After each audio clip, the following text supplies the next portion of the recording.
ఈరోజు ఒక పెద్ద మనిషి నన్ను ఏమన్నారంటే, ఏంటి ఎప్పుడు చల్లగాలి కూర్చోవడమైనా అలవాటైపోయింది కదా, అంత సుఖప్రాణం అయితే ఎలా? ఇది నన్ను అన్న డైలాగ్. నేను ఒకటి చెప్తా విను, నీకే చెప్తున్నా. ఇలాంటివి చాలామందికి జరుగుతుంటాయి, స్పెషల్గా నాలాంటి వాళ్ళకి.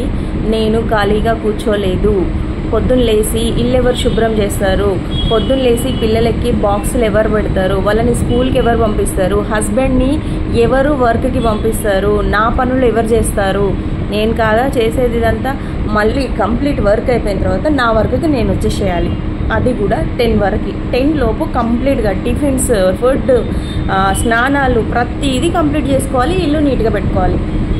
ఈజీగా అనేసినావు కదా, ఏంటి ఖాళీ కూర్చున్నావా, చల్లగాలి బాగా అలవాటైంది కదా అని. నువ్వు చూసినప్పుడు మాత్రమే నేను కూర్చొని ఉండొచ్చు. నేను కూర్చోడానికి నాకు రిలీఫ్ అనేది లేదు. ఒకవేళ ఉన్నా ఖాళీగా కూర్చోను, ఏదో ఒకటి చేస్తూనే ఉంటాను. అండర్స్టాండ్?